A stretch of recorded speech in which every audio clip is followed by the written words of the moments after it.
Welcome to the Mindful Fire Podcast, a show about crafting a life you love and making work optional using the tools of mindfulness, envisioning, and financial independence. I'm your host, Adam Cuello, and I'm so glad you're here. Each episode of the Mindful Fire Podcast explores these three tools through teachings, guided meditations, and inspiring interviews with people actually living them to craft a life they love. If you're ready to start your Mindful Fire journey, go to mindfulfire.org/start and download my free envisioning guide. In just 10 minutes, this guide will help you craft a clear and inspiring vision for your life. Again, you can download it for free at mindfulfire.org/start. Let's jump into today's episode.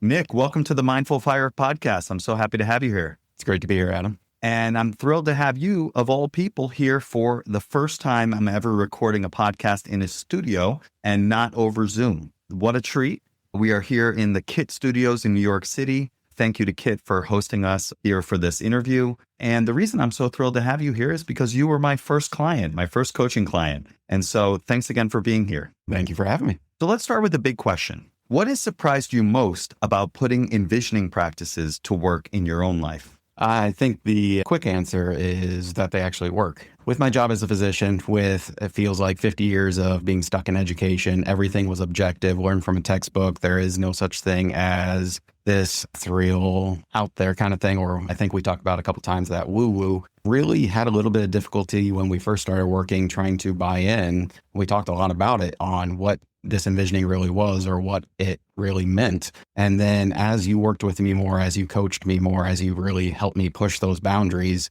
actually getting to see that envisioning work. Yeah. And how did it work? What showed up in your life? First couple things that I saw was you had me read a couple books that really the ground principles in place. And I think it was The Alchemist and The Gap and the Gain. And as just daily life happened, saw like little examples start to pop up that once you actually started paying attention, and that's what you helped me work on first, just noticing those little differences in day-to-day life and just appreciating them. Then maybe weeks into working on those practices, started seeing the really big examples start to kick in. So I know that one that we talked about, and you really pushed me on this one, was when I was finishing up my time with the military. I was going to be moving from New Mexico up to the Pennsylvania area. And with my family situation, having children, having pets, renting wasn't really an option. So we were looking to buy a house. And I really started on the frugal, the FI mindset, initially looking at, oh, here's what I can afford, or here's the bare bones. Because as a resident physician, like income's not necessarily that great. So it was really just trying to find something to survive. And you helped me push that to what do I actually want? And all of a sudden it turned into a survive situation for residency, which anybody that knows physicians' residency is hard, to what do I really want life to look like? And then within, I think it was 2 weeks of you pushing me on that, I was able to message you back and be like, hey, like the house we talked about, the imaginary house that I never thought existed, all of a sudden is on the market. We have an offer in, and we're under contract. And it's just like this turn on a dime. All of a sudden, like this perfect house showed up. And it's like everybody talks about, like you start thinking about that red car. All of a sudden, every time you're driving, you see 10,000 red cars. Never would have found that house without the work with you. And that was one of the very first big examples. Then another one was after we got the house, with the timeline that we were doing, the move with the military is typically paid for, but because of our, again, family situation, we were going to move early. But we thought that full expense going from the Southwest to the Northeast was going to be straight out of pocket. We're talking 15, 20,000, not chump change by any means. And just doing that work, putting manifestations out there, having those conversations with the people in my life. I got an email from one of my patients randomly one day, and I was a operational medicine physician. So one of my patients was a pilot, randomly emails me out of the blue, and he goes, hey, click on this link. And of course, in the military, we're taught never do that.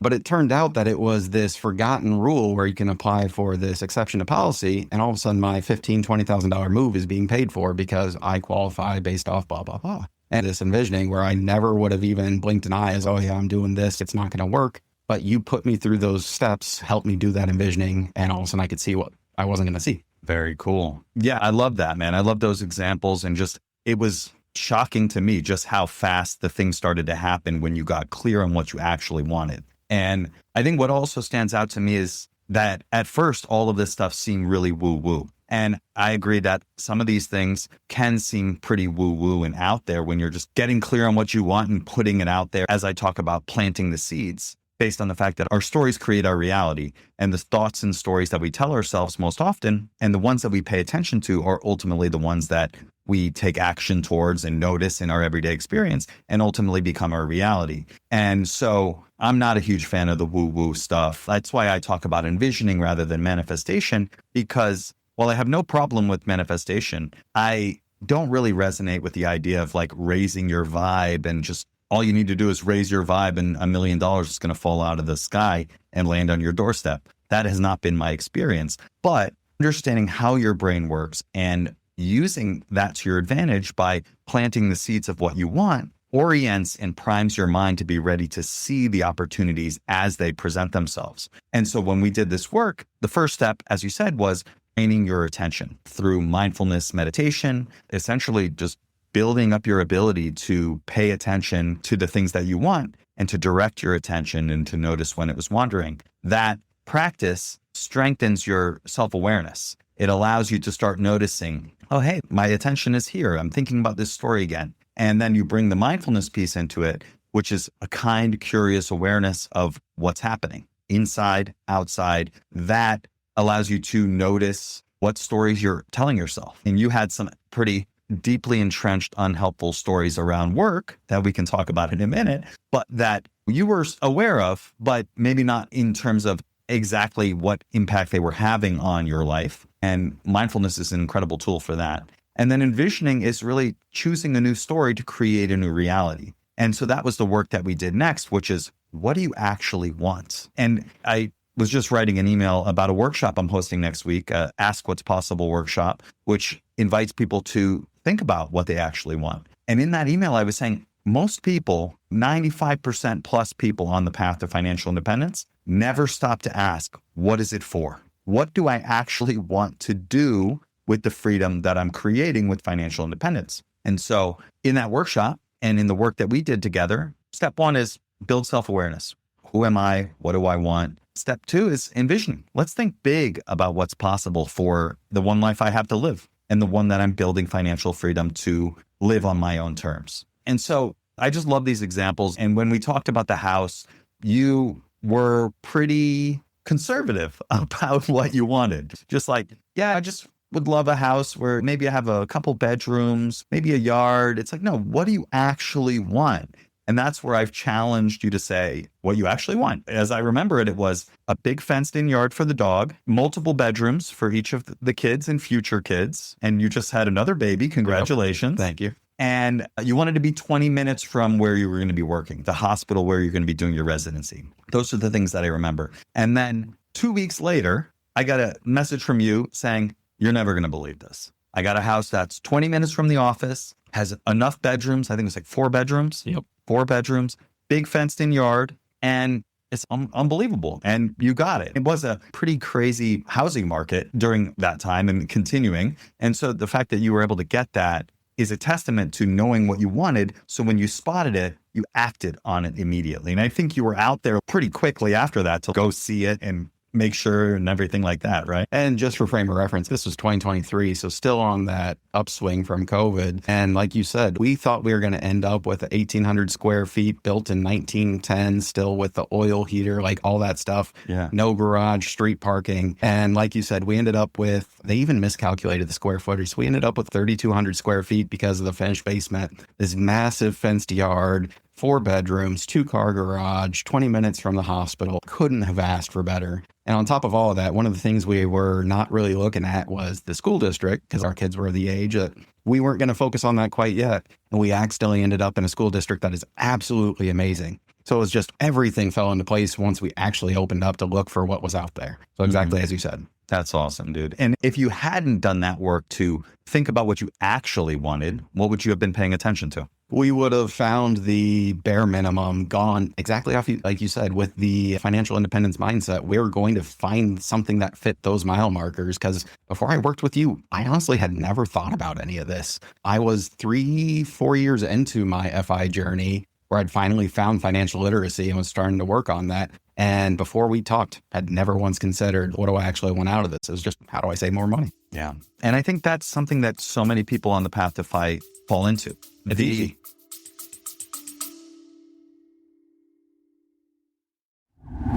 So here's the thing most people won't admit about the path to financial independence. It can be really lonely. Your friends don't get it. Your financial advisor probably thinks you're crazy, and you're stuck navigating the ups and downs of the path to FI and the messy middle of FI, mostly on your own. I started the Mindful Fire Legends community because I realized I needed this space for myself. It's a weekly community space for people on the path to financial independence to connect, support, and encourage each other. We meet every Wednesday at noon Eastern to connect, practice meditation, journaling, and mindful conversation, exploring topics related to mindful fire and building a life we love now. It's intimate, honest, and the kind of community I wish I had earlier on in my path to FI. And I've made it super affordable. It's just $10 a month or $100 a year. That's it. There's no commitment, and if you're not loving it, I'll give you your money back. Learn more and join us at mindfulfire.org/join. Again, that's mindfulfire.org/join. It's easy to do. The math is the math. And the allure of when I get to this number, everything will be better. Everything will be figured out, and I can live life however I want to live it. That's very alluring. And it is true. But what I found, having been on the path, reaching financial independence, and stepping into the next chapter, if you don't have an idea of what you want until you get there, what's the point? If you don't have an idea of where you're going, you're going to reach your number because the math is the math. And then you're going to find yourself lost and stuck. And even a lot of people get depressed. And I can speak from my experience. Like, I had an idea of what I wanted, and I didn't get to choose the timing of my exit from Google, where I had my whole career. But I had an idea of where I was going, and that felt empowering. I was stepping to this next chapter that I had been testing and experimenting with for years and years. And I'll tell you, even knowing that, it's still a big transition, and it's still a challenge. And I think part of that is that I chose something that is hard to do. And I didn't even think about how hard it was to build a business, but I'm so glad that I had the vision to build financial independence, to step into this chapter with a clear vision of where I wanted to go and the financial runway to do it in my own time and way. And it's not to say everything has been easy. It's been extremely difficult, and it has taken a lot longer than I thought it would take. But if I step back and look at my life now, I'm living the life that I envisioned for many years. And doesn't mean that it's perfect and doesn't mean that it's finished, but I'd be in a lot worse shape had I started this work when I reached my number and left work than having started it way ahead of time. And I think that really hits on something that I can never repay you for making me do the work on, is actually appreciating the work that goes into this. Because you kind of hinted on it earlier, I was definitely a workaholic before I started working with you. I was raised that hard work, that outcomes define you or is something you should strive for. And like, I've had a job since I was 9 years old. So I wasn't scared of work or anything like that. Like, money I was comfortable with. I didn't know anything about it, but working hard was something I was raised on. My parents taught me that was something important, but I never really put the metrics in or the understanding in what am I working towards. So that workaholic, like, my job was technically 7 to 5 when I was active duty,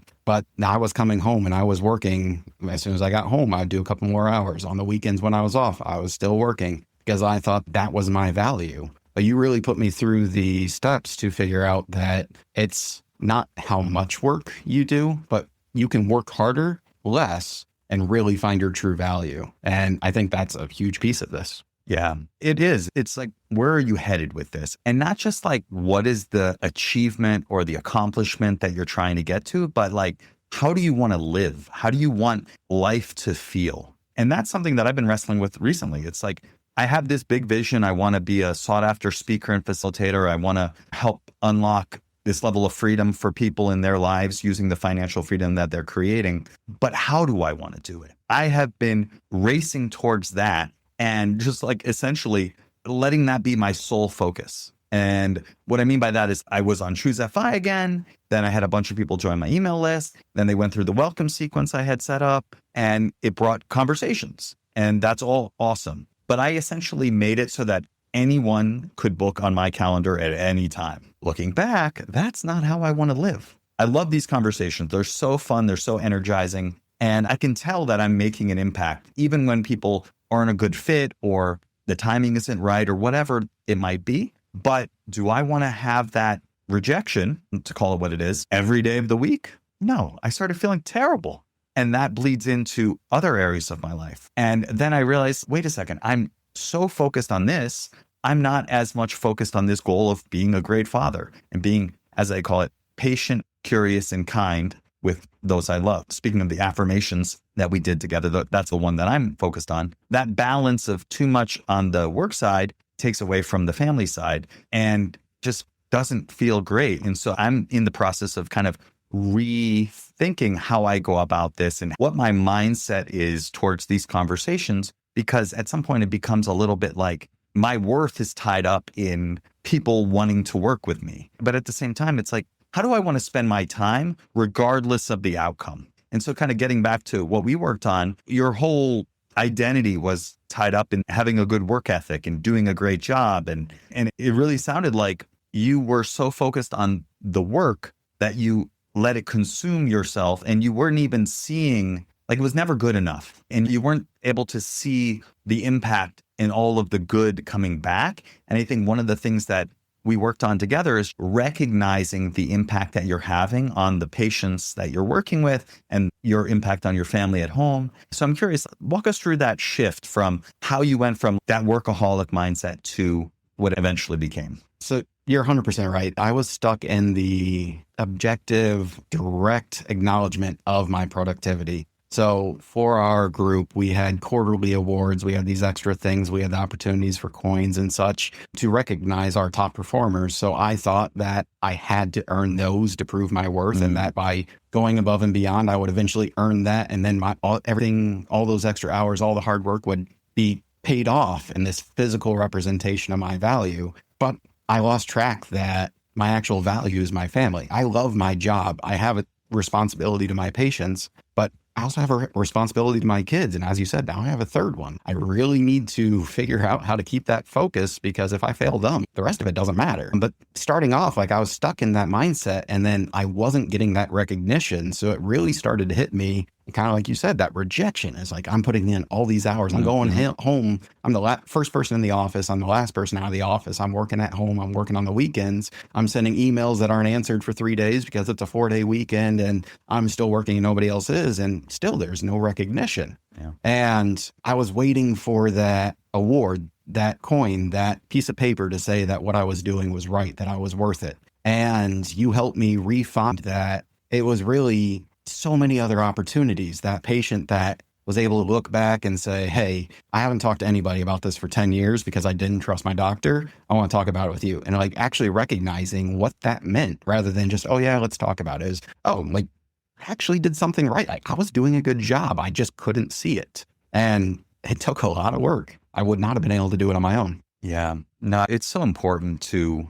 recognize those little real signs that you're making an impact. And it's easy to overlook them. And it's so easy to just move on to the next thing, the next accomplishment, the next promotion, the next financial milestone, whatever it is. And what you were able to do is kind of reorient your mind and refocus your attention on a different way of being with the job. And I know one of the practices that we did together that I think had a big impact was the mindset affirmations practice. Absolutely. The big thing we first worked on was that workaholic mindset. And one of the things that I remember we worked on is, when I'm at work, I'm at work. And when I'm at home, I'm at home. And you're going to give your all in both settings, because it's important to you to do a good job. But the work one was 90% overreaching. It was overreaching. It was kind of crowding out the other side. And I'm experiencing that over the last couple months myself. So tell me about how you went about practicing that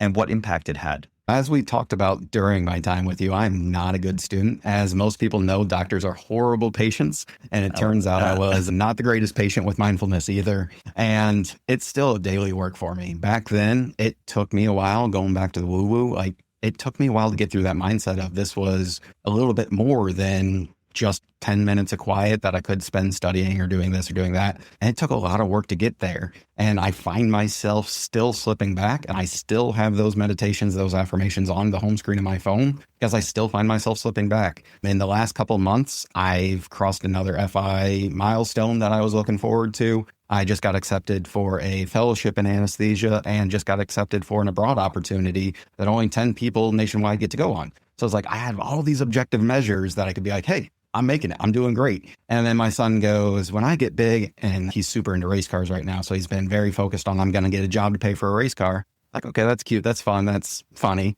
But then he goes, and I'm going to work really long hours and be at home really little, just like daddy. Oof. Oh, It's like gut punch. yeah. Opened up that affirmation again that night and been doing it a lot more because I got in another slump where I wasn't doing it as much because I was in a good spot, I thought. And then kids have a really good way of reminding you, like, hey, this isn't a one-time thing. This is a lifetime. And without that community, good luck. Yeah, man, that is a gut punch. And I've had my fair share of those recently as well. Just like me showing up with my kids without patience and short-tempered. There's this expression, the way you show up in one area of your life is the way you show up in all areas of your life. And I think that's true. And my lack of confidence and progress and whatever that I thought I was having, which is funny because going back to the book you mentioned, The Gap in the Gain, I had made a ton of progress. I started the year moving from focusing on selling corporate workshops to wanting to come back to the podcast and the mission of connecting people with themselves, each other, and their biggest vision for life.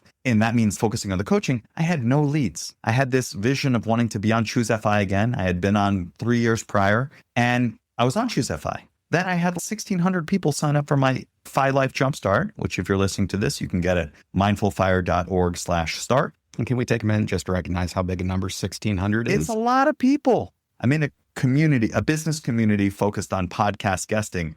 Nobody gets 1,600 leads from a podcast appearance. And I did. And I had maybe 30 conversations or so with people, and I wanted calls. I wanted all these things. And then I got them, and I was immediately like, I don't have this. This is a lifelong practice. And that's where mindfulness comes in. You need to have the mindfulness to see what is with a kind, curious awareness. You could have resisted that comment from your son as, no, I'm not. I'm here. I love you, blah, blah, blah. But you saw it as, oh, I got work to do. I got work to do. I am falling into old patterns. What can I do? Oh, I can go back to this mindset affirmation. And it's really powerful. So just if you're listening to this, the practice itself is using the FI Life Jumpstart to get clear on what is your big vision for your FI life and the life that you want to live. And then the mindset affirmations practice is, what mindsets or beliefs do you want to embody that will move you towards that vision little by little? And then once you get clear on what those are, so in your case, it was, when I'm at work, I'm at work. When I'm at home, I'm at home. Another one that I practice is, the world is abundant with opportunity. And you say that in your mind or out loud or both. Then you visualize, how is that true in the past? Experiences where you did that, where you showed up in that way. And then how is that true in the present? Examples of how that's true in your life right now. Then you project into the future. How will this be true in the future? Examples of yourself taking action, of coming home and transitioning into being fully present with your family. And over time, as you do this, you're giving your brain evidence. You're planting the seeds in your mind of how this is already true. And then you just naturally start to notice more and more examples of how this is true. And then when you have opportunities to act in that way, in alignment with those beliefs, you're more likely to do it. Incredibly powerful. It's been an absolute game changer in my life. And you make it sound so simple. It is simple, but it's not easy. No, not easy. It's not easy. And I'm trying to do this right now. I'm trying to do this with that belief I said, that I'm patient, curious, and kind with those I love. And I have a few examples of that in my mind when I do this practice, but the more I do it, the more examples I will have, because there are examples. I have a lot of examples of how I'm impatient with my kids and how I'm frustrated often and these things. It's easy to focus on the negative, but when we do that, we are planting and watering the seeds of those things as well. And it goes back to the gap in the gain, like you mentioned, like realizing maybe seeing those faults now. Just imagine if we hadn't done the work for the last 5-10 years. Exactly. And that's, I think, where most people on the path to FI miss the boat. They think that once they get to that FI number, they're just going to have all this time to figure all this stuff out and to do the work then. But what they have instead is just a vacuum in their life that is filled with thinking. And our minds have a negativity bias since we evolved from people who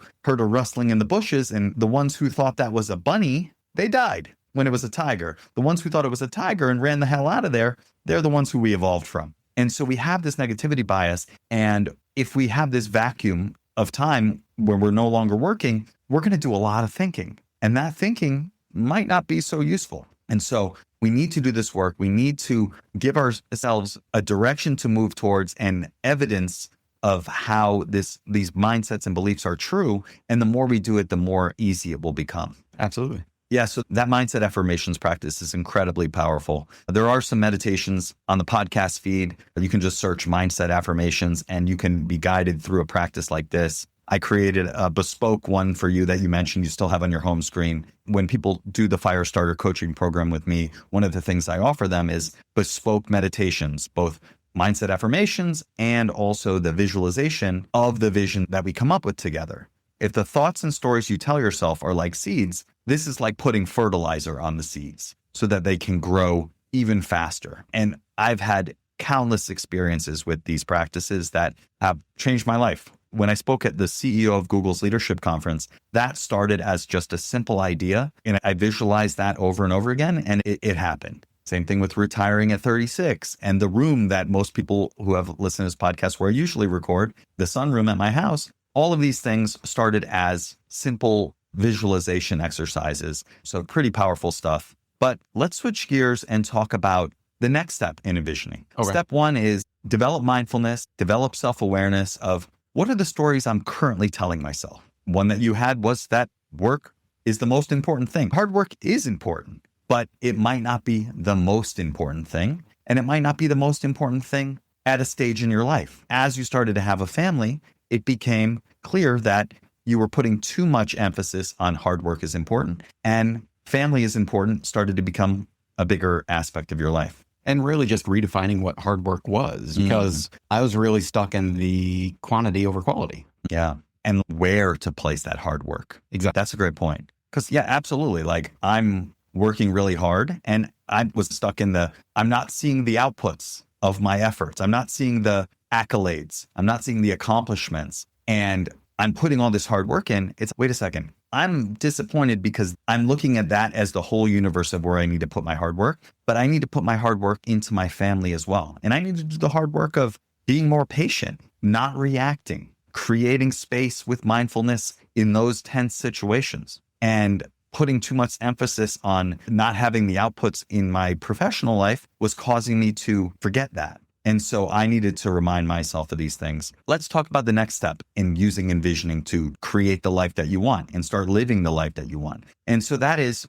thinking big about what you actually want. I probably made you quite uncomfortable a few times when I was like, not big enough, man. What do you actually want? I was pretty sure at some point working with you, you just had that recorded because you got to say quite a bit on, you're not actually thinking big. Let's actually try a little bit bigger. Because when we started working, I was a HPSP medical student going through med school with the Air Force. And the military chose that I was going to do part of my training, pause it, go do primary care, and then eventually go back to residency. So I had this nice big gap to really think about what that big picture, what that career was going to be. And I got stuck in, that's going to be step A, B, C, and then we'll figure out the rest later. And you kept pushing. You're like, no, what does A actually mean? What does B actually mean? And you helped me figure that out. That initially we talked about, I was going to get that residency. I was going to get out a program where another big piece that you helped me discover was the quality or value of the people that I work for, not just another cog in the wheel, but actually seeing a little bit more of that value in your workplace.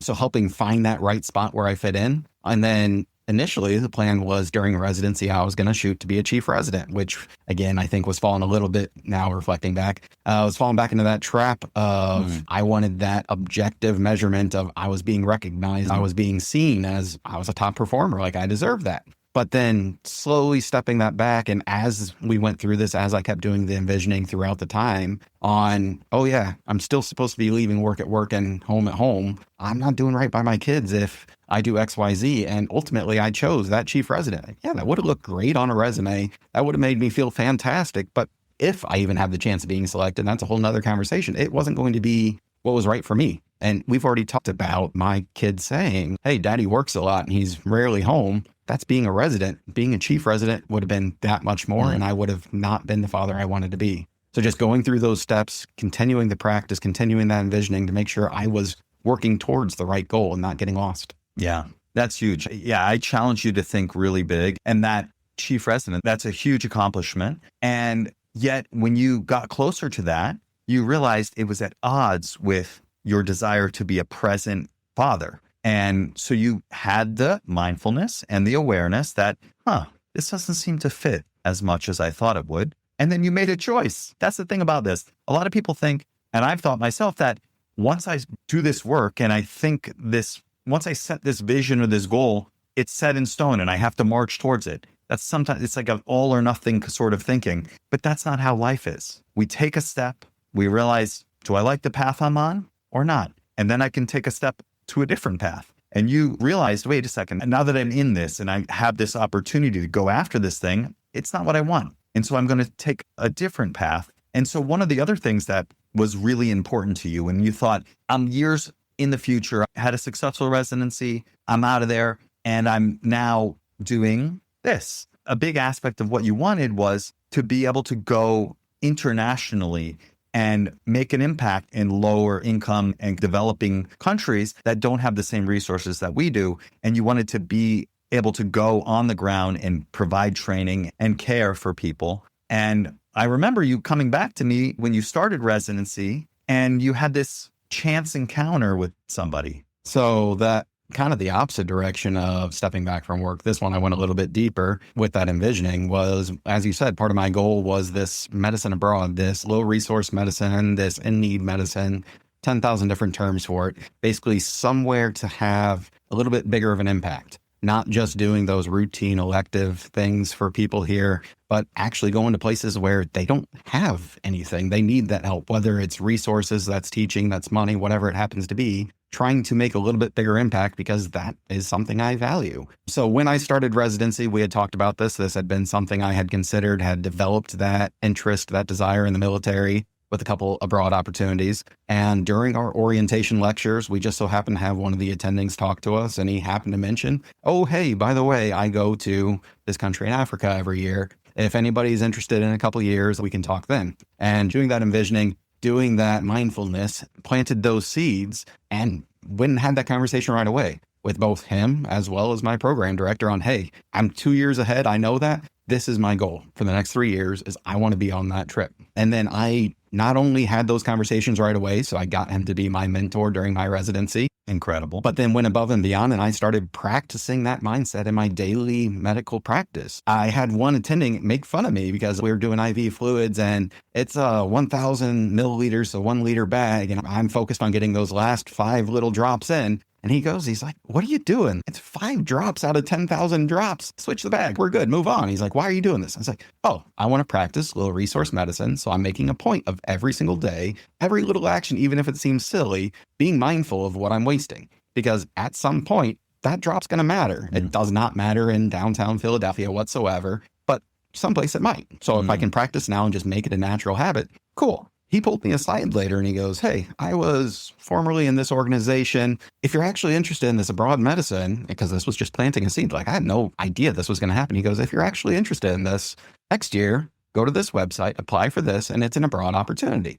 And oh, by the way, most of these abroad medicine, like you're paying your way. So as a resident where you make 60, 70 a year, like not a lot for a physician, like trying to spend 5, 10,000 to go for a couple of weeks abroad is a lot of money. This is not a week. This is not 2 weeks. This is 4 weeks. And all the expenses or the majority of the expenses are paid because you're helping teach that community. So followed up on that, kept my foot in the door. Now I'm going to Vietnam for 4 weeks next year. And it was just literally being in his mind silly with these 5 drops of saline. And all of a sudden I find an opportunity that now I get to go teach a community that needs help. That's incredible, man. Yeah, I didn't even know about that example of practicing in the moment every day, thinking about what they need in those communities and essentially just aligning your beliefs, your mindsets, and your actions for that, and keeping that vision of wanting to go abroad and do this work front of mind. It was incredible when we were working together and you had that opportunity to meet with him and kind of build that relationship and then have him as your mentor. It's just one thing leads to another. If you hadn't thought about that yet, like you might have thought at some point, oh yeah, that'd be cool. But like you made it so important in your mind that you were ready and attacked it when the opportunity came up. And now you're doing it. And are you doing another one as well?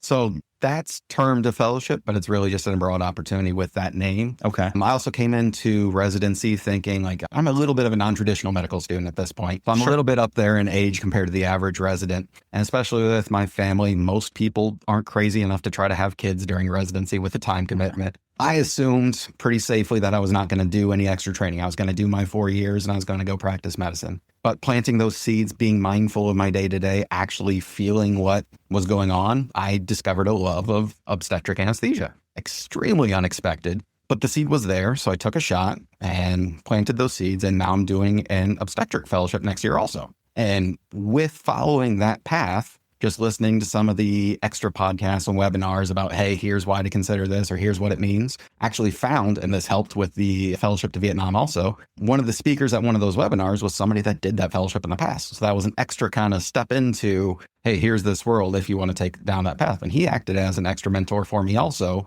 applying for this. Then through all of that and through these other connections that I made through my daily practice, it was recommended that I reach out to another physician in downtown. And when I spoke to them, they're like, oh, after you do that, here's these next couple opportunities that you need to start working on. So it's just all these little things start tying back together, just that awareness or that mindfulness of the environment around you. Because once you open a door, like it's really hard to shut it, it turns out. That's incredible. Yeah, it's so cool to see how one thing leads to the other, and you are living the vision that you set out a few years ago. Yeah. Yeah. And you have 3 kids now, and you live in the house 20 minutes from work, and you have these international opportunities. It's awesome, man. Congratulations. I'm so pumped for you. Thank you.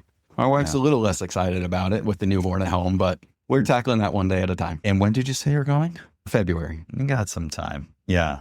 That's so cool, man. It's a testament to the work that you put in and keeping your vision in mind and taking those steps. And I mean, obviously, you're on the path to financial independence. You are still building, and obviously, you're very much at the start of your career as a physician in this new chapter as an anesthesiologist. And so I guess, how do you think about the path to financial independence in your life and with everything you have going on? If you had asked me back in 2020, when I first read my first couple books, and some of the first ones were The Simple Path to Wealth, The White Coat Investor, just being in the community I am, of course, it was going to be a 60, 70% savings because that's my first impression. And again, I was raised, when you do something, you do it as hard as you can. And that was what I thought it was going to be. And that push for 5-10 years, and then we'll be there. And with the work you helped me do, with taking that step back, with refocusing what my priorities actually are, we're well on the path just because of paying attention to it. Things you measure get done well, of course, but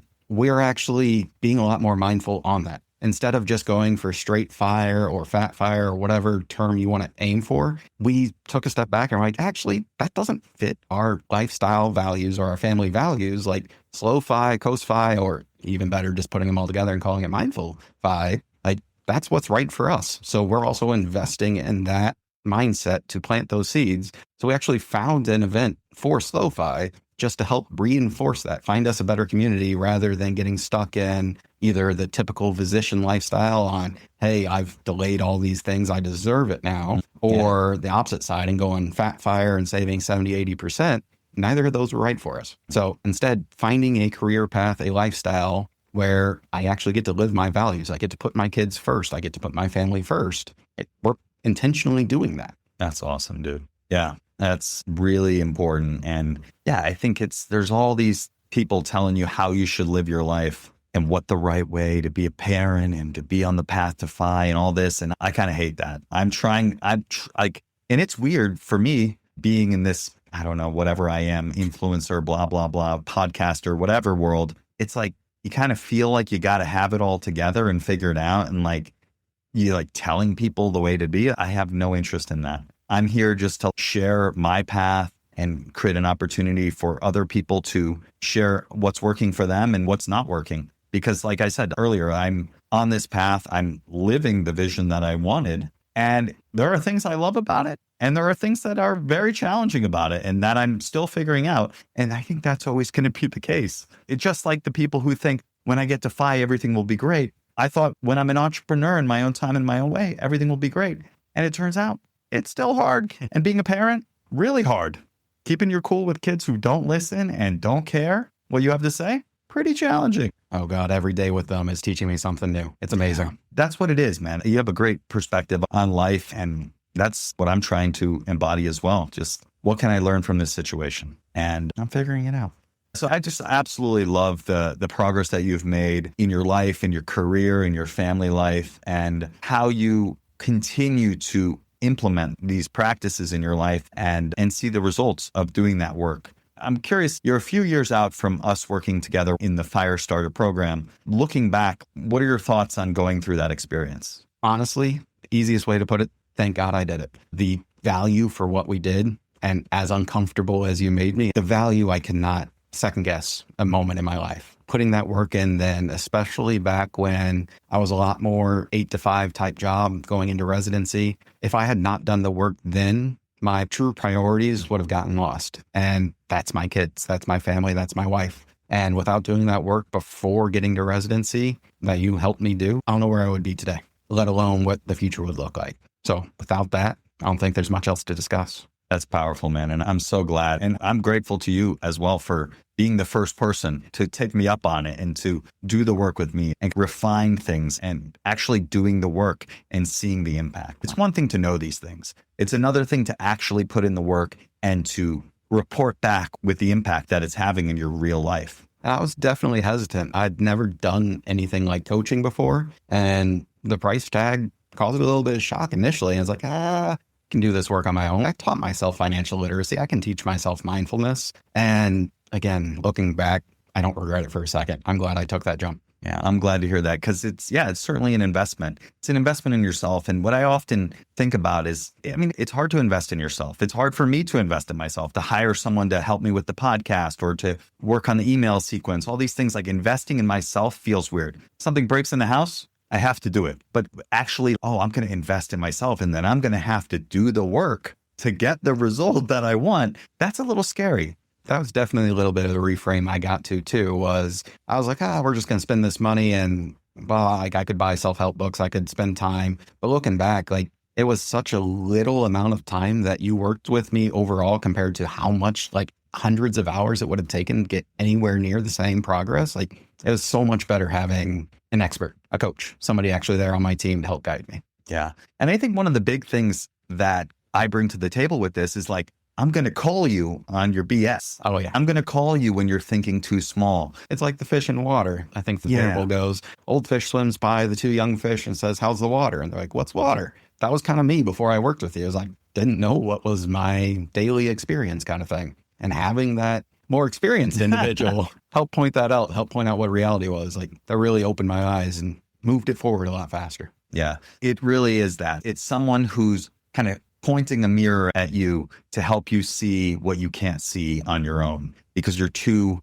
in the water of your own life. And I'm so glad to hear that it was helpful. I'm blown away by the progress that you've made in all of this. And it's so awesome to see. Thank you. Yeah. And so I guess what would you say to someone who's considering working with me in the Fire Starter program? It's been awesome watching you go from that initial work with me being your first coachee, mentee, whatever the word is, to all the different opportunities you now have on the table, be it the weekly Mindful Fire group, which has been fantastic, even though with, again, hospital life, I've only gotten to attend a few, versus the short coaching programs, versus the workshops, versus this, versus that. You have so many opportunities. If somebody was actually considering it now, why not take the leap? There was so many things I could have done to improve myself. I'm so happy that I did something to take that step forward and make my life a little bit better. That if you're thinking about it, take that leap. What's the worst thing? Doesn't work. If you have that thought, if you have that consideration of, hey, I need this, you probably need it. Yeah. I think one thing that stood out from what you said, you could have done this on your own. I thought I could. You thought you could.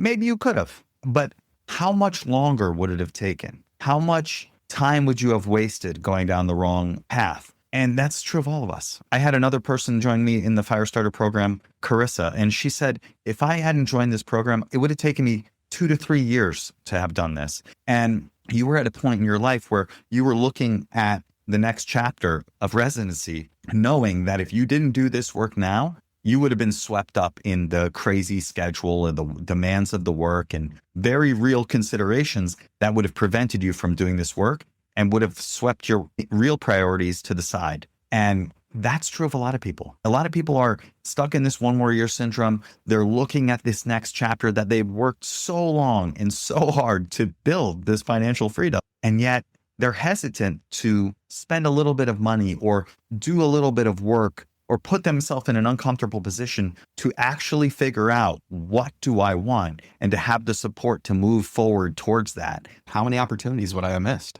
Exactly. And that's the thing. It all starts with, what do you actually want? And thinking bigger about what's possible. And the other thing is just, I always think about this. It's like with any investment that I want to make in myself that I hesitate on, it's say a couple $1,000s that I need to spend. I'm hesitating, but my net worth is going up or down by multiples of that every day because I'm fortunate enough to have saved and invested a bunch of money.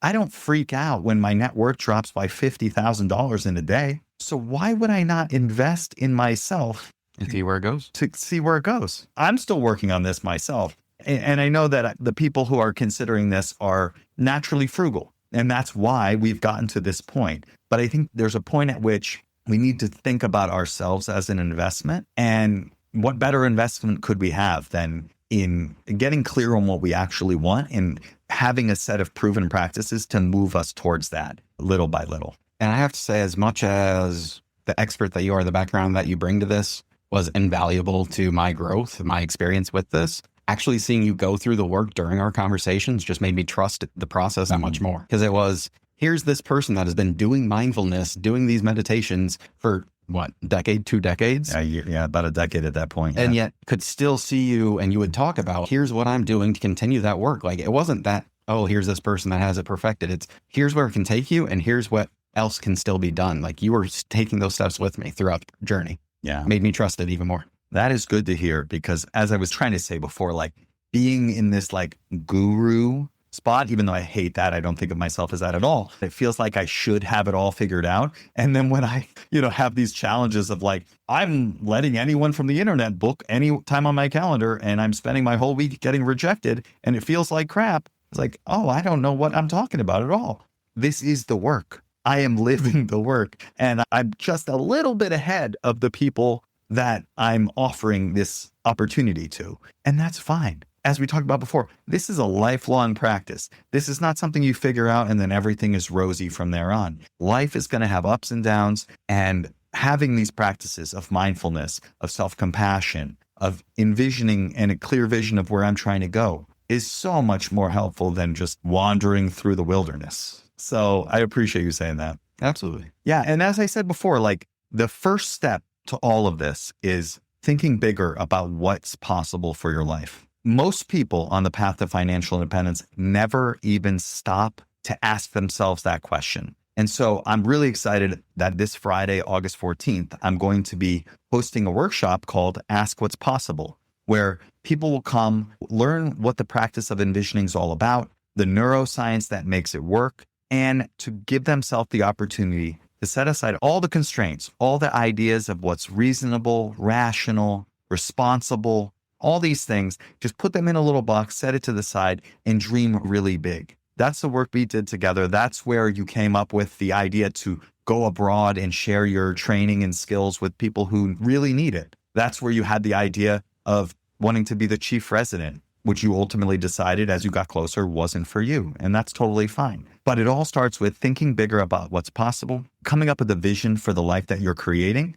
and then learning the practices that will move you forward. We talked about a few of them today. Mindset affirmations, visualization. And so this Friday, August 14th, we're going to have the Ask What's Possible workshop. You can learn more and sign up at mindfulfire.org/workshop.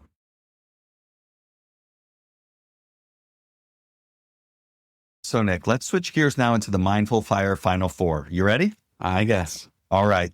So the first question is about envisioning.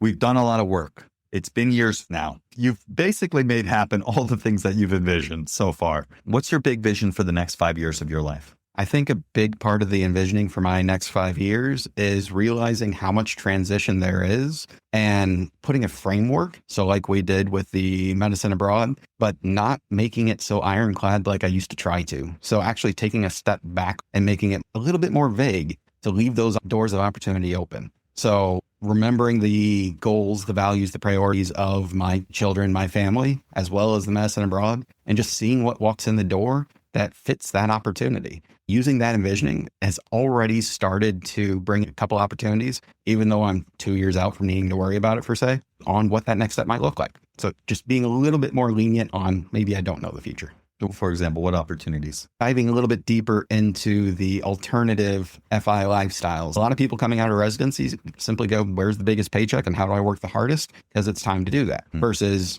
with the work that we've done with the envisioning on what my values are, my priorities of my kids, my family, maybe that doesn't look like full-time or 100 hours a week right out the door. Maybe I go towards something that's traditionally thought of more of as a end of career lifestyle. So that way I can focus on my family and then I can also have that extra time for medicine abroad. And that makes some people uncomfortable, but doing that envisioning, doing that work makes me a lot more comfortable with it. Very cool. Yeah. So it sounds like the vision is keeping your family at the forefront of your vision. Yes. And your priority list and building that balanced lifestyle from the beginning rather than going hard, continuing to go hard because you're already going hard in residency. That's required, but not necessarily chasing the biggest paycheck, but choosing the balanced lifestyle that allows you to build wealth slowly and live the life that you want to live with your family, contributing abroad, having all these experiences, but in a more sustainable way. Absolutely. Because I feel like if I keep that balance, yes, maybe I'm in the clinic a little bit less or a couple less hours with patients, but I'm really going to be my best self for my patients rather than that burnt out physician that is so common nowadays. Yeah, I love that. Second question is, what piece of advice would you give to someone early on their path to financial independence? Oh, geez, that one's easy. Invest in yourself. Whether that is that first book of Simple Path to Wealth, or if you're a couple steps further down the path and you need that coach to help you down that path a little bit further or see what that picture is, taking that time and actually figuring out what the next step is, what your picture is. If you don't do that work, there's too many people in this community that end up 20, 30 years down the road, or hey, you go 90% savings rate 10 years down the road. What are you going towards? So take that time, figure out what you're going towards. Love that. And the third question is, what piece of advice would you give to... Thanks for joining me on today's episode of the Mindful Fire podcast. If you enjoyed today's episode, I invite you to hit subscribe wherever you're listening to this. This just lets the platforms know you're getting value from the episodes and you want to be here when I release additional content. If you're ready to start your Mindful Fire journey, go to mindfulfire.org/start and download my free envisioning guide. In just 10 minutes, this guide will help you craft a clear and inspiring vision for your life. Again, you can download it for free at mindfulfire.org/start. Thanks again, and I'll catch you next time on the Mindful Fire podcast.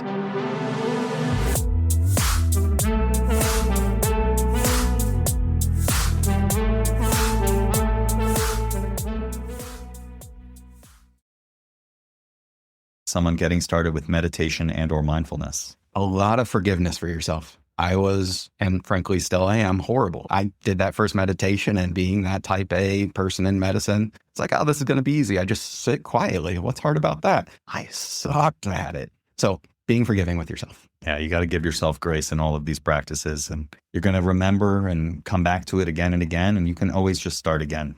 And the last question is there anywhere that people can connect with you online or learn more about what you're up to? Not really. Part of my priorities being my kids is I've deleted just about every other social media there is. I think I have the expected one for medicine. And beyond that, my goal is not really exist out there. My priorities are my family, not the spotlight. Fantastic. You are under a spotlight right now. Other than today. Nick, thank you so much for being here on the podcast. Thank you for being my first client. Thank you for coming into New York City from Philly after having a baby several days ago. I know you have trained hard to be able to go on very little sleep. So that's the only thing that makes this acceptable that you're even here. But I really appreciate it. And I'm grateful to you, man. I really am. Only way I could do this is because of my wife and the support I have. And thank you for all the work you did with me. My pleasure. Thanks for joining me on today's episode of the Mindful Fire podcast. If you enjoyed today's episode, I invite you to hit subscribe wherever you're listening to this. This just lets the platforms know you're getting value from the episodes and you want to be here when I release additional content. If you're ready to start your Mindful Fire journey, go to mindfulfire.org/start and download my free envisioning guide. In just 10 minutes, this guide will help you craft a clear and inspiring vision for your life. Again, you can download it for free at mindfulfire.org/start. Thanks again, and I'll catch you next time on the Mindful Fire podcast.